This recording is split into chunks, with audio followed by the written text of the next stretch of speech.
आप ये आगे देखना, छोटा सा वीडियो बताया, ज्यादा लंबा नहीं है। उस भविष्यवाणी में क्या बताया गया है जय गुरुदेव के द्वारा कि उस समय क्या होगा, कैसे तांडव मचेगा। आदमी सोचेगा कोई आदमी दिख जाए तो उसको काट के खा जाऊं, अन्न का दाना नहीं बचेगा, अन्न का दाना। और उस विकट परिस्थिति में गुरुजी कैसे आप और हमारी रक्षा करेंगे वो भी आप देखना, किस विधि से करेंगे। हमें भूखा नहीं मरने देंगे परमात्मा, किस विधि से और किनकी करेंगे वो भी आप देखना आगे वीडियो में। तो वो किला एकमात्र परम पूज्य सतगुरु रामपाल जी महाराज जी हैं। और जो व्यक्ति ये वीडियो देख रहे हों और अपना बचाव चाहते हो समय रहते, तो उन फर्जी नामदान केंद्रों पे जाके नाम दीक्षा मत लेना भैया, उल्टे मरोगे, उल्टे फंसोगे। सीधा सा उपाय है, सत्संग सुनो पहले। यूट्यूब पे किसी भगत से मेमोरी कार्ड लेके जो आपके संपर्क में आ जाए, कोई पुस्तक पढ़ के संत रामपाल जी महाराज जी के पहले सत्संग सुनो।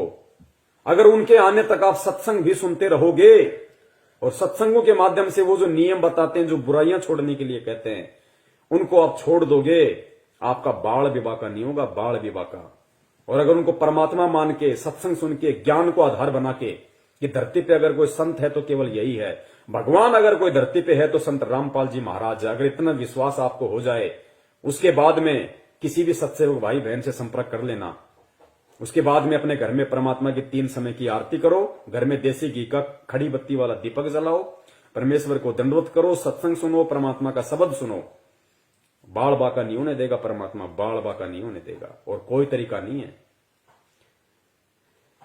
प्रकार की चीजें आगे युग में होने वाली है। जो लोग भगवान के साथ जुड़े होंगे, अच्छाई के साथ धर्म के रास्ते पर चल रहे होंगे, सिर्फ वही बचे। अब देखिए लास्ट पार्ट है, उसके बाद में हम परमपिता परमेश्वर जी की दया से थोड़ा आराम करेंगे फिर। तो ये लास्ट है कि वो विनाश का समय होगा, कैसा होगा, कैसा उसमें तांडव मचेगा, किस प्रकार से लोग त्राहिमाम हो जाएंगे, कैसी कैसी विकट परिस्थितियां पैदा होंगी। आप देखना आप इन चीजों को।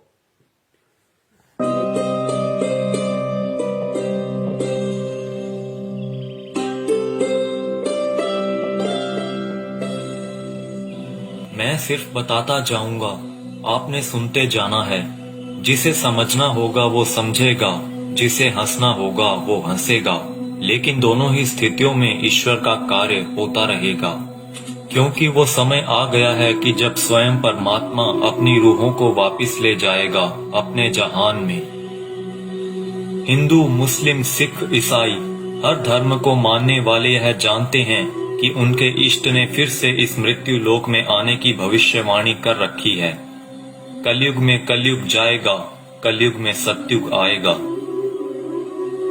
पाप और अधर्म को चरम तक पहुंचाने में कामयाब मनुष्य ने बहुत ही जल्द अपने विनाश की राह तय कर ली है। और जो पाप और अधर्म का चरम कलयुग के अंतिम चरण में होना चाहिए था, वो इंसान ने अभी ही हासिल कर लिया है। लेकिन अधर्म के विनाश के लिए हर युग में कोई न कोई महाभारत होती जरूर है। जब परिवर्तन होना होता है उस बीच संधि काल होता है, और संधि काल में ईश्वर प्रकट होते हैं और पाप और अधर्म का विनाश कर डालते हैं। देखो ये जगत वाले ये कह रहे हैं जब संधि काल का समय होता है, जब युग परिवर्तन होता है तो परमात्मा खुद प्रकट होते हैं, खुद प्रकट। सुनो इन बातों को। भारत होती जरूर है। जब परिवर्तन होना होता है उस बीच संधि काल होता है, और संधि काल में ईश्वर प्रकट होते हैं और पाप और अधर्म का विनाश कर डालते हैं।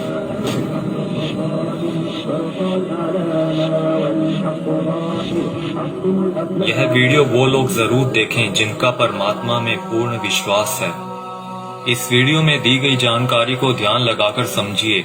ये जानकारी कोई मनगढ़ंत या काल्पनिक बातें बिल्कुल नहीं है। ओडिशा में 400 साल पहले अच्युतानंद जी द्वारा भविष्य मालिका की रचना की गई थी। अच्युतानंद जी को भगवान श्री कृष्ण के परम सखा सुदामा का पुनर्अवतार माना गया है, जिसमें उन्होंने कलयुग के खत्म होने की भविष्यवाणी की है, जो कि गणनानुसार आने वाले कुछ वर्षों में हो सकता है। इसमें उन्होंने परमात्मा के प्रकट होने से पहले भारत के जो अंतिम प्रधानमंत्री होंगे उनके बारे में भी बताया है, और जो गुण बताए हैं वो वर्तमान के प्रधानमंत्री से मेल खाते हैं। यानी लोकतांत्रिक भारत के अंतिम प्रधानमंत्री होंगे श्री नरेंद्र मोदी, और उसके बाद होगा उस ईश्वर का प्रकट होना, और पूरे भारत में मिलिट्री शासन होगा, या कहीं राजतंत्र कायम हो। अंतिम प्रधानमंत्री नरेंद्र मोदी होगा, पूरे देश में मिलिट्री शासन होगा, उसके बाद प्रकट होगा कौन? परम पूज्य सतगुरु रामपाल जी महाराज जी उसके बाद पूरी दुनिया के सामने आएंगे।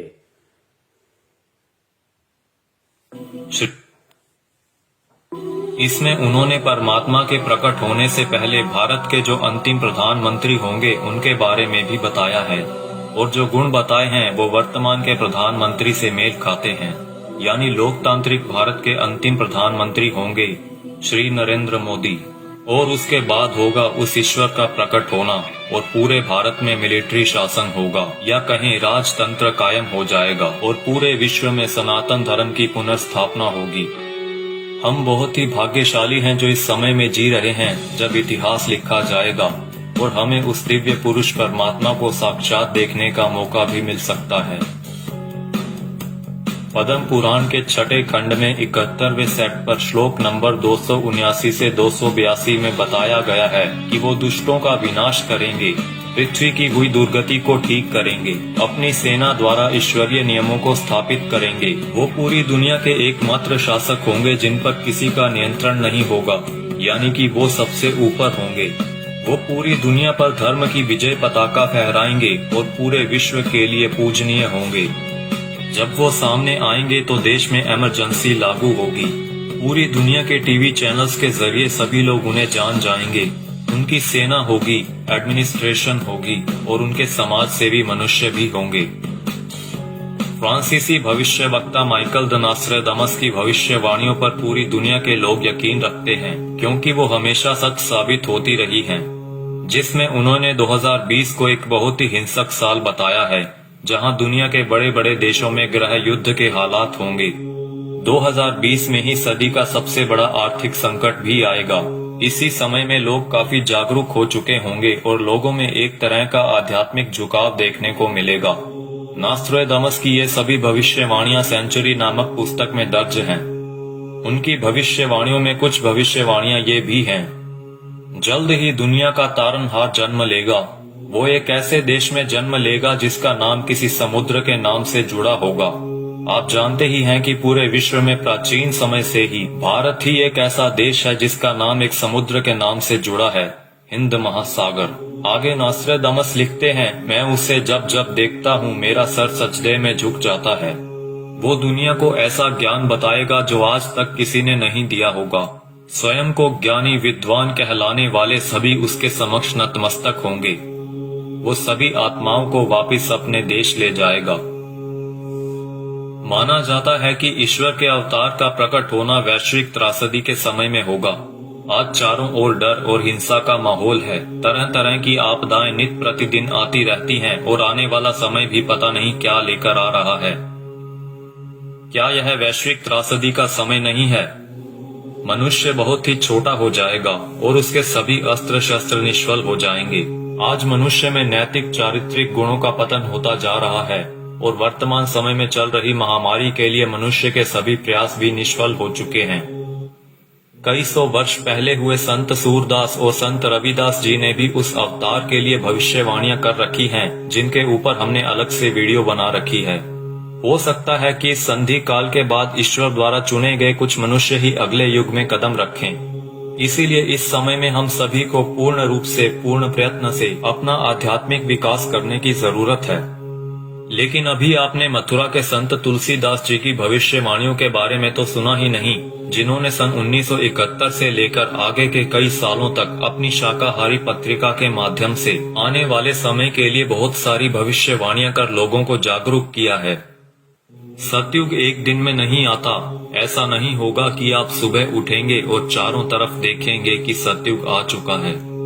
युग परिवर्तन का एक लंबा काल खंड होता है। युग परिवर्तन की बेला का एक बहुत बड़ा संक्रमण काल होता है। जब युग बदलता है, एक युग जाता है और दूसरा आता है। तब जहां दो युगों की टक्कर होती है, वहां विनाश होता है। चारों तरफ त्राहिमाम मचेगा, बहुत अकाल मौतें हो। पुण्यात्माओं, कैसी परिस्थितियां होंगी गुरुदेव के जेल से बाहर आने से पहले? ये बाहर आने से पहले की बातें हो रही है सारी। गुरुदेव के जेल से बाहर आने से पहले कैसी परिस्थितियां होंगी, कैसा भयंकर विनाशकारी समय होगा, और विनाशकारी समय में कौन बचेगा, किस प्रकार परमात्मा उसको बचाएंगे, सुनना ध्यान से। और ये जगत वाले कह रहे हैं, वीडियो बनाने वाले, कि अगर हमें वो सतयुग देखना है तो हमने अपनी भक्ति को बढ़ा देना चाहिए, अपना आध्यात्मिक विकास करने की शुरुआत कर देनी चाहिए। है जब युग बदलता है, एक युग जाता है और दूसरा आता है, तब जहां दो युगों की टक्कर होती है, महाविनाश होता है। चारों तरफ त्राहिमाम मचेगा, बहुत अकाल मौतें होंगी, लोग कीड़े मकोड़ों की तरह मरेंगे, लाशें पड़ी सड़ेंगी, उनको उठाने वाले नहीं मिलेंगे, कौन किसको उठाएगा।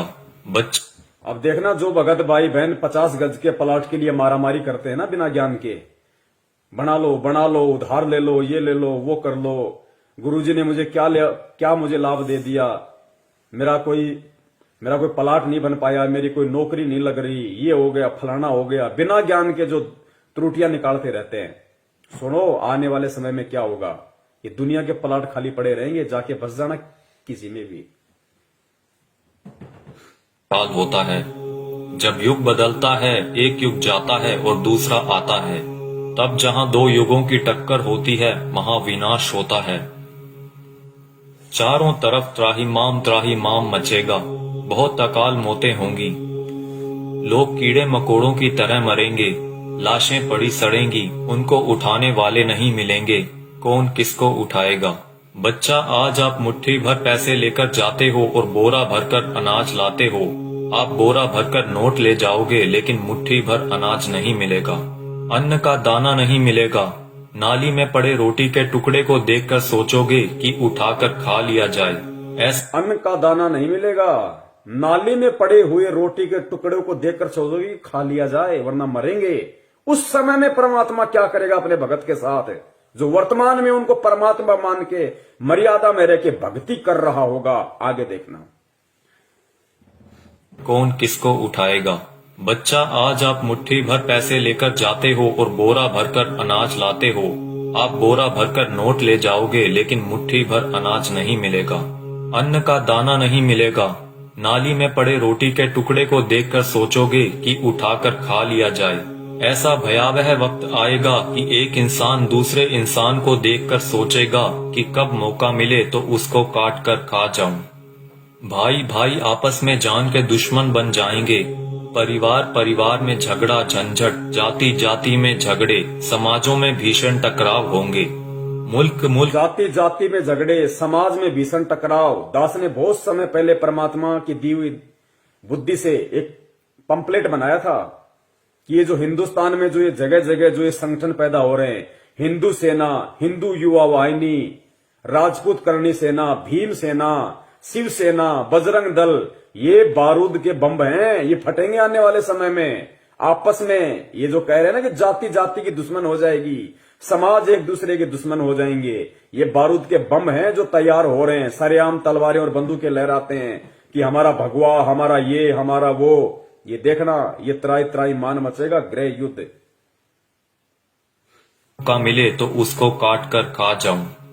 भाई भाई आपस में जान के दुश्मन बन जाएंगे, परिवार में झगड़ा झंझट, जाति जाति में झगड़े, समाजों में भीषण टकराव होंगे। मुल्क आपस में टकरा जाएंगे, बहुत जनहानि होगी।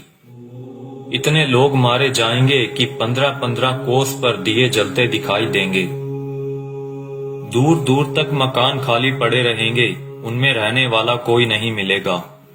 जो बच जाएंगे और कहीं से कोई भटकता हुआ आ जाएगा तो कहेगा कि आप यहीं रह जाइए, साथ हो जाएगा। कई छोटे बड़े देश दुनिया के नक्शे से इस तरह गायब हो जाएंगे जैसे वो कभी थे ही नहीं। अभी आपने क्या देखा है? सूखा, अकाल, भूखमरी, बीमारियां, कोलाहल, कोहराम, बाढ़, महामारी। अभी आपने कुछ नहीं देखा, वो आगे आ रहा है। उसके एक बार से 200 गांव खत्म हो जाएंगे, बड़े बड़े शहरों का नामो निशान तक मिट जाएगा। ऐसी बीमारियां आएंगे कि डॉक्टर जिनका नाम तक नहीं जानते, वो कहेंगे हमने ऐसा पहले कभी नहीं देखा। ऐसी भयावह बीमारियां होंगी कि डॉक्टर अस्पताल से भाग खड़े होंगे, कहेंगे हमारे पास इसका कोई इलाज नहीं है। आप समझते हो सतयुग ऐसे ही चुपचाप चला आएगा? भयावह विनाश लीला के बाद जो मुट्ठी भर लोग बचे रहेंगे वो सतयुग का नया सूरज उगता हुआ देखेंगे। भयंकर विनाश के बाद में जो मुट्ठी भर लोग बचेंगे वो सतयुग का नया युग देखेंगे। वो पुण्यात्माएं होंगी जो भक्ति करेंगी, जो गुरु जी के चरणों में लगी रहेंगी, जो किसी भी पाखंडी नकली गुरु धर्म गुरु के कहने पे उनकी वाणियों का उल्टा सीधा अर्थ बता बता के पाखंडी, जैसे वो मदन पंथ में कौन है वो नालायक, ऐसे लोगों के कहने से, उनके बहकाव में आने से जो अपने गुरु के प्रति अपनी श्रद्धा को खत्म कर देंगे, विश्वास को खत्म कर देंगे, शक और शंका की दृष्टि से अपने गुरु को देखने लगेंगे, भक्ति और ज्ञान को देखने लगेंगे, वो आने वाले सतयुग का स्वागत नहीं करेंगे, वो नहीं बचेंगे उस समय तक। का नाम तक नहीं जानते, वो कहेंगे हमने ऐसा पहले कभी नहीं देखा। ऐसी भयावह बीमारियां होंगी कि डॉक्टर अस्पताल से भाग खड़े होंगे, कहेंगे हमारे पास इसका कोई इलाज नहीं है। आप समझते हो सतयुग ऐसे ही चुपचाप चला आएगा? भयावह विनाश लीला के बाद जो मुट्ठी भर लोग बचे रहेंगे वो सतयुग का नया सूरज उगता हुआ देखेंगे और सतयुग की अगवानी के साक्षी बनेंगे। मुझे जो करना था मैंने अपना काम कर दिया है, अब कुदरत अपना काम करेगी। आने वाले समय में यूएनओ भारत में चलेगी, सुरक्षा परिषद भारत में आएगी, विश्व का न्याय भारत में होगा, देश और दुनिया का तख्ता पलट होगा, छोटे छोटे राष्ट्रों का भारत में विलय होगा, देश में प्राकृतिक और दैवीय प्रकोपों से भारी जनहानि होगी, 20 करोड़ लोग एक झटके में लापता हो जाएंगे, आबादी बहुत ही कम रह जाएगी। भारत की बहुत कम आबादी होने पर भी भरपेट खाना नहीं मिलेगा, इतने कष्ट आएंगे कि लोगों की कचूमर निकल। भारत की बहुत कम आबादी बचेगी, कहते हैं उसके बाद भी भरपेट खाने के लिए भोजन नहीं बचेगा लोगों के पास में। ठीक कम रह जाएगी। भारत की बहुत कम आबादी होने पर भी भरपेट खाना नहीं मिलेगा, इतने कष्ट आएंगे कि लोगों की कचूमर निकल जाएगी। चारों तरफ विश्व युद्ध होगा, कीटाणु बमों का प्रयोग किया जाएगा, एक सफेद पोशाकधारी ही युग परिवर्तन का कारण बने। बंदी छोड़ सतगुरु रामपाल जी महाराज की जय हो। एक सफेद पोशाकधारी, क्योंकि ये जितने भी भविष्य वक्ता हैं विदेशी, ये जो परमेश्वर को देख रहे हैं, उस अवतार को देख रहे हैं, ये गुरु जी के वर्तमान रूप को देख रहे हैं। एक सफेद पोशाकधारी जिसका गौर वर्ण होगा, चरम विहीन पादुकाएं होंगी, मस्तक पे अर्धचंद्र का निशान होगा। ये सतगुरु रामपाल जी महाराज जी के वर्तमान रूप को देख रहे हैं। अपनी भविष्यवाणियों में उन्होंने वर्तमान समय को उन्होंने देखा था। एक सफेद पोशाकधारी ही युग परिवर्तन का कारण बनेगा। मिलेगा। रूपानंद कह रही है कि वो उत्तराखंड में है, साधु संत है। यहां तो लाल कपड़े वाले हैं सारे, गले में मोटी मोटी रुद्राक्ष की मालाएं पहने बैठे हैं। कोई मुंडित है, कोई चंडित है, कोई जटाधारी है, कोई लंगोटाधारी है। सफेद पोशाकधारी तो केवल परम पूज्य सतगुरु रामपाल जी महाराज है।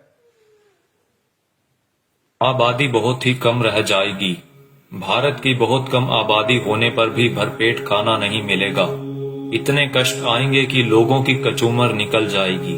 चारों तरफ विश्व युद्ध होगा, कीटाणु बमों का प्रयोग किया जाएगा, एक सफेद पोशाकधारी ही युग परिवर्तन का कारण बनेगा।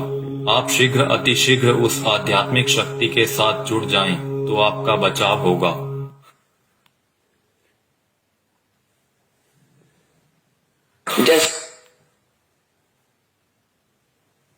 तो पुण्यात्माओं, सुना आपने किस तरीके का तांडव अभी मचना बाकी है, और उस तांडव में किस प्रकार से विकट परिस्थितियां देश और दुनिया के सामने पैदा होंगी, और उन विकट परिस्थितियों में कौन और किस तरह के व्यक्ति ही बच पाएंगे।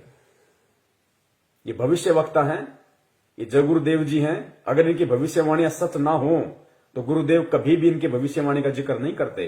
ये सत्य हैं, ये होके रहेगा, क्योंकि दुनिया ने ज्ञान से भगवान को नहीं पहचाना। अब दुनिया को ठोकर लगेंगी तो दुनिया भगवान को पहचानेगी। भारत की बहुत कम आबादी रह जाएगी, उसके बाद भी भरपेट भोजन नहीं मिलेगा। दाने दाने को लोग तरस जाएंगे, दाने दाने को। और नाली में, गंदी नाली में अगर कोई रोटी का टुकड़ा किसी को दिख जाएगा तो सोचेगा खा ले उठा के। ऐसी विकट परिस्थितियां पैदा होना बाकी हैं और हम कर रहे हैं राजनीति। कभी बीजेपी को वोट, कभी कांग्रेस को वोट, कभी आरक्षणबाजी, कभी जाटों के आरक्षण में जाओ, माता बहनों को लेके जाओ, गुंडों की सीबीआई जांच कराओ। मस्ती सूझ रही है, मौज हो रही है। अभी देखना आगे चल के क्या बनेगा। भले तुम भगत हो, भगत वो है जो मर्यादाओं में रहता है, परमेश्वर को परमेश्वर मानता है। तो वो जो विनाशकारी जो समय जो बताया है भविष्य वक्ताओं ने कि दाने दाने को लोग तरस जाएंगे, ना कोई काम होगा, ना कोई धंधा होगा, ना कोई खेती होगी, कुछ नहीं होगा। उस समय जो लोग बचे होंगे वो भी भुखमरी के शिकार होंगे, दाने दाने को तरसेंगे। गंदी नाली में रोटी का टुकड़ा होगा, सोचे खा लो। तो पुण्यात्माओं, उस समय में वो परमपिता परमेश्वर, वो बंदी छोड़ सतगुरु रामपाल जी महाराज जो अवतारी पुरुष है, महापुरुष है, तारणहार है, वो किन आत्माओं की रक्षा करेगा और किस तरह से रक्षा करेगा। वो उन आत्माओं की रक्षा करेगा जो परमेश्वर को परमेश्वर मानेंगी, जो उन्हें मुक्ति दाता मानेंगी, हृदय से, आत्मा से, जुबान से नहीं।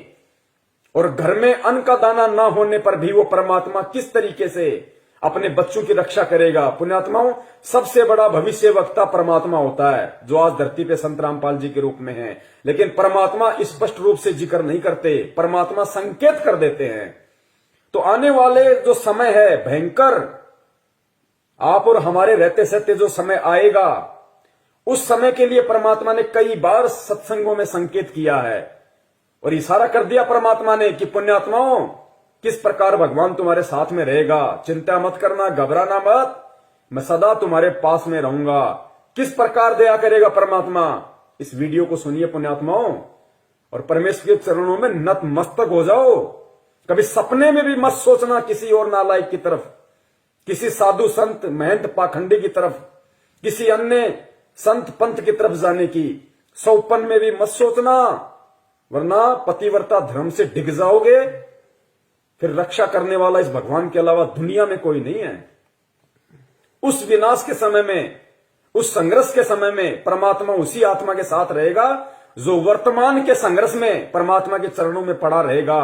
काल हमें जो तोड़ने की कोशिश कर रहा है, जीव आत्माओं को डिगाने की कोशिश कर रहा है हर तरीके से, सतलोक आश्रम मैनेजमेंट हरियाणा के द्वारा नित नए पीले पीले पर्चे निकाल के ज्ञान विरुद्ध आदेश दे दे के हराम की कमाई, राजनीतियां करवा के, आरक्षणबाजी करवा के, ये काल की चाल है। ये उस विनाशकारी समय में आपकी रक्षा ना हो उसके लिए आपको तोड़ रहा है। आप सोच रहे हो हम गुरुजी के शरण में हैं, आप कांग्रेस को, बीजेपी को वोट दे रहे हो भगत होके, आरक्षणबाजी कर रहे हो, कुपात्रों को दान दे रहे हो, ये कोऑर्डिनेटर भक्तों की लड़कियां ले लेके भाग रहे शादीशुदा होने के बाद, इनको दान दे रहे हो, ये भगोड़ों को दान दे रहे हो, गुरुजी के कलयुगी झूठे मक्कार परिवार को, बेटा बेटी, उनकी पत्नी को आप दान दे रहे हो। ये उस विनाशकारी समय में आप अपनी गर्दन पे तलवार रख रहे हो। दान सुपात्र को दिया जाता है, कुपात्र को नहीं। मर्यादाओं से दूर हो रहे हो आप। ये रोहतक मुंड का जिंद दीवानी हरियाणा में जो ढोंग कर रखा है इन लोगों ने, आदरणीय गरीबदास जी महाराज जी के पाठ प्रकाश का 150 दिन से ये लोग धन प्राप्ति के लिए जो ड्रामा कर रखा है, तुम सोच रहे हो हमें पुण्य मिलेंगे। गुरुदेव कहते हैं तुम करत हो पुण्य होत है पापम, तुम पुण्य समझ के कर रहे हो लेकिन अज्ञानता में तुम पाप के भागी बन रहे हो। बचाव नहीं होगा तो किनका बचाव होगा उस समय और कैसे बचाव होगा? बचाव उनका जो मर्यादाओं में रह के परमेश्वर को परमेश्वर मान के भक्ति करेंगे, जो उनका जन्मदिन नहीं मनाएंगे, उनका बौद्ध दिवस नहीं मनाएंगे, उनके नाम पे किसी भी राजनीतिक दल के चमचे बन के नहीं रह जाएंगे। उनकी परमात्मा रक्षा करेगा जो वर्तमान के संघर्ष के समय को झेल लेगा। काल एक तरफ मैनेजमेंट के माध्यम से संगत को तोड़ने की पूरी कोशिश कर रहा है, दूसरी तरफ नकली संतों को, पाखंडियों को खड़ा कर रहा है गुरुदेव के वचनों में, वाणियों में मीन में कर करके, और गुरुदेव से आत्माओं का विश्वास तोड़ने की कोशिश कर रहे हैं। परमेश्वर कहते हैं बीजक की बाता कहें बीजक नाही हाथ, पृथ्वी डुबोवन उतरे कर कर मीठी बात। उनके मीठे मीठे श्लोक सुन के, उनकी बातें सुन के हम सोचते हैं कि वहां मूल ज्ञान है, वहां पवित्र ज्ञान है, वहां ये है, वहां वो है। महीने 2 महीने जाते हो फिर गधे की तरह मुंह लटका के वापस आते हो। भगवान से दूर हो गए ना इधर के ना उधर के, धोबी के कुत्ते वाली हालत हो जाती है तुम्हारी। काल ऐसा करके छोड़ देता है। तो इस वर्तमान के संघर्ष के समय में जो संघर्षशील रहेगा, जो न टूटेगा, न डिगेगा, न झुकेगा, न मुड़ेगा, भगवान को सिर सौंप दिया तो सौंप दिया, उस आत्मा की परमात्मा फिर उस संघर्ष के समय रक्षा करेगा, जो आज उस परमात्मा के लिए संघर्ष कर रहा होगा। और किस प्रकार परमात्मा रक्षा करेगा? भक्तिहीन प्राणी और जो भगत आज मर्यादाओं में नहीं है, जो परमेश्वर को परमेश्वर नहीं मान रहे, उनकी स्थिति होगी उस समय कि गंदी नाली में अगर रोटी का टुकड़ा भी मिल जाए तो खाने को मजबूर होंगे। और जो भगत होंगे, जो सत्सेवक होंगे, सच्चे सेवक होंगे परमात्मा के, उनकी परमात्मा कैसे रक्षा करेगा? सुनो गुरुदेव के मुख कमल से। जैसे दास बार बार आपको कथा सुनाता है कि जिस समय परमात्मा के नाम से झूठी चिट्ठी लिख दी थी कबीर जी के नाम से, और 18 लाख प्राणी साधु संत आगे थे। वो साधु संत कौन थे? घर छोड़कर जंगलों में अपने गुरुओं के पास भक्ति के लिए, भगवान के लिए भटक रहे थे। वो उनकी विशेष प्यारी आत्मा थी। अब वहां उन 18 लाख को 3 दिन तक झोंपड़ी में बैठे गरीब जुलाई ने, वो तो भगवान थे, लीला कर रहे थे, 3 दिन तक उनको वो भोजन खिलाया जो कभी सुना भी नहीं था उन महापुरुषों ने, भक्तों ने, साधुओं ने। और सोना की मोहर दी और दोहर दी और छक्के हलवा पूड़ी कचौड़ी जलेबी छक खावा, छा बखावा, दिन में भूखे मरे तिंदरे बुगड़े खानिए थे होते। तो उनके लिए जब ये लीला कर दी, पृथ्वी का को माल भी नहीं था, सतलोक से ला दिया जाता है। पृथ्वी का माल नहीं था, काशी का भंडारा किया परमेश्वर ने, 18 लाख को खिलाया दिन में 4-4 बार। इस पृथ्वी लोक का नहीं था, वो सतलोक से लाए थे परमात्मा। और फिर आगे देखना पुण्यात्माओं, किस प्रकार उस विनाश के समय में जब ऐसी संकट पैदा होगा, ऐसी विकट परिस्थितियां पैदा हो जाएंगी, क्योंकि गुरुदेव तो परमेश्वर है, अंतर्यामी है, उनको तो पता है उस विनाश के समय का। उस समय का थोड़ा सा जिक्र परमेश्वर ने किस प्रकार किया कि बच्चों, तुम्हारे घर में अगर 2 दाने भी होंगे तो परमात्मा क्या करेगा, फिर देखना। उसको कहते हैं भक्ति का प्रतिफल। मेरे बुगड़े खानिए थे होता है। तो उनके लिए जब ये लीला कर दी, पृथ्वी का को माल भी नहीं था, सतलोक से ला दिया जाता है। तो आने वाले समय में जैसे जनसंख्या बढ़ रही है, 100 वर्ष के बाद क्या खाएंगे ये, अगर ये माहौल नहीं बदलाते? फिर भगवान व्यवस्था करेगा। आपके घर में 2 दाने होंगे, तड़के भरा पाओगा मटका, पिप्पा भरा पाओ। आपके घर में 2 दाने होंगे ना, 2 दाने, तो परमात्मा कहते हैं भक्तिहीन प्राणियों की तरह मैं तुम्हें गंदी नाली में पड़ा हुआ रोटी का टुकड़ा नहीं खाने दूंगा। बच्चों, तुम्हारे घर में अगर 2 अन्न के दाने भी होंगे रात को, तो सुबह तुम्हारे उठने से पहले परमात्मा उस मटके को अनाज से भर देगा। ऐसी रक्षा करेगा परमेश्वर अपनी आत्माओं की। इसलिए हमारे को विश्वास होना चाहिए दृढ़ अटल कि धरती पे अगर भगवान है तो संत रामपाल जी महाराज है, उनके अलावा कोई पुरुष नहीं है। बंदी छोड़ सतगुरु रामपाल जी महाराज की जय। पिका को माल भी नहीं था, सतलोक से ला दिया जाता है। तो आने वाले समय में जैसे जनसंख्या बढ़ रही है, 100 वर्ष के बाद क्या खाएंगे ये, अगर ये माहौल नहीं बदलाते? फिर भगवान व्यवस्था करेगा। आपके घर में फिर भगवान व्यवस्था करेगा। आज हम जो काम धंधा कर रहे हैं, 2 के 4 कर रहे हैं, हम जो अपना दिमाग चला रहे हैं कि हम कर रहे हैं तो खा रहे हैं, ये सब फेल हो जाएंगे। आज भी परमात्मा दे रहा है, आज भी परमात्मा ही करवा रहा है। कैसे करेगा परमात्मा, देखना। माहौल नहीं बदलाते, फिर भगवान व्यवस्था करेगा। आपके घर में 2 दाने होंगे, तड़के भरा पाओगा मटका, पिप्पा भरा पाओगा आटेगा। इस तरह कर देगा दाता आपके लिए। लेकिन साध वचन पलटे नहीं, चाहे पलट जाए ब्रह्मांड। अगर परमेश्वर ने ये वाणी कही है कि आपके घर में 2 दाने होंगे, सुबह मटका भरा हुआ मिलेगा, तो वो विकट समय आएगा, वो 2 दाने वाला समय आएगा भाई। तभी परमेश्वर ने इस वाणी का जिक्र किया, ये बात कही है परमात्मा ने कि आपके घर में 2 दाने होंगे। नहीं तो भगत आज हम अपना काम धंधा कर रहे हैं, अपना कमाई रहे ना, लेकिन एक समय ऐसा आएगा ना काम होगा, ना धंधा होगा, ना कोई घर से बाहर निकलेगा, डरेंगे, सहमे हुए होंगे, डरे हुए होंगे। उस समय परमात्मा कहते हैं कि जो भक्तिहीन प्राणी भूख के मारे क्या करेंगे, कब तक घरों में बैठे रहेंगे, ना ये ब्रह्मा रक्षा करेगा, ना विष्णु करेगा, ना दुर्गा करेगी, ना काल, ना महाकाल, ना देवी देवता, ना भैरू, ना भूत, ना यार, ना रिश्तेदार, ना मां, ना बाप। आज हम जिनके लिए भगवान से दूर हो रहे हैं कि मेरी मां रुष्ट हो जाएगी, मेरा बाप मुझे लड़ेगा, मेरी पत्नी मुझे छोड़ के चली जाएगी, उस समय कोई नहीं आएगा, वो परमेश्वर आएगा उस समय रक्षा करने के लिए। किनकी? जो भक्ति करेंगे, जो भक्ति करने की इच्छा से होंगे। बढ़ रही है 100 वर्ष के बाद क्या खाएंगे ये, अगर ये माहौल नहीं बदलाते। फिर भगवान व्यवस्था करेगा। आपके घर में 2 दाने होंगे, तड़के भरा पाओगा मटका, पिप्पा भरा पाओगा आटे का, इस तरह कर देगा दाता आपके लिए। लेकिन भक्ति करवाने के लिए छोड़ सतगुरु रामपाल जी महाराज की जय हो। ये उनकी करेगा जो भक्ति करेंगे, और जो बकवाद ये उनकी करेगा जो भक्ति करेंगे, और जो बकवाद करेगा वो अपना करते रहेंगे, वो गंदी नाले के टुकड़े खाते रहेंगे भगत होके भी। पिप्पा भरा पाओगा आटे का, इस तरह कर देगा दाता आपके लिए। लेकिन भक्ति करवाने के लिए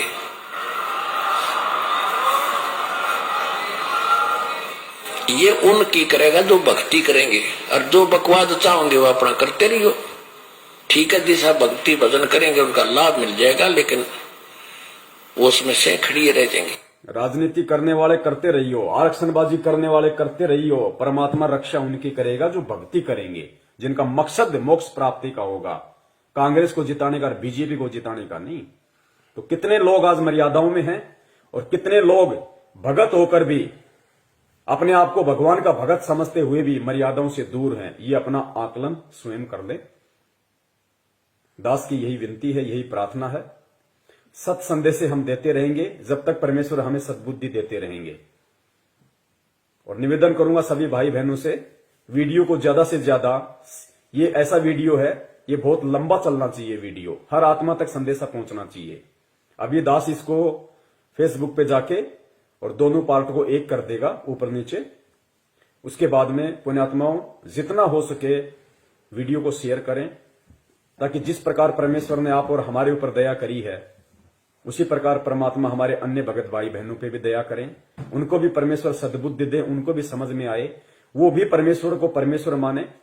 ठीक है, जो गलती उन्होंने परमात्मा का जन्मदिन मना के, बोध दिवस मना के कर दी है, अगली बार उनसे वो गलती ना हो, अगली बार उनसे वो गलतियां ना हो, वो भी आप और हमारी श्रेणी में आ जाएं, वो भी सत्सेवकों की श्रेणी में आए। तो हमें प्यार से, प्रेम से, बहुत ही आधीनी से परमपिता परमेश्वर जी के चरणों में बैठ के उनकी प्रेरणा से हमें ये सेवाएं करनी है, साथ में अपनी भक्ति भी करनी है, ताकि परमेश्वर भक्ति से ही प्रसन्न होंगे। सेवाओं का पुण्य अलग है। तो पुण्यात्माओं परमेश्वर दया करें, हम यही उनसे विनती करेंगे बारंबार उनके चरणों में दंडवत करते हुए कि परमात्मा साध संगति के लिए आप हम सत्सेवकों को लाइव शंका समाधान प्रोग्राम से जोड़े रखिए।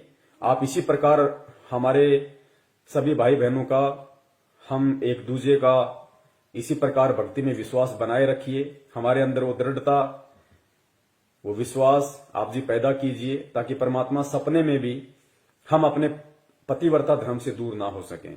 हम आपके चरण कमलों से परमात्मा सुई के नोक जितने भी दूर ना हो। और परमेश्वर यदि हमारा ऐसा कोई दुर्भाग्य, हमारा ऐसा कोई कुसंस्कार यदि हमारी ही किसी मूर्खता और गलती के कारण आना भी हो, तो परमात्मा उसी समय हमारी जीवन लीला समाप्त कर देना, और अगला जन्म परमात्मा उस समय देना जब आप हमारा मोक्ष कर सको, हमें सतलोक पहुंचा सको।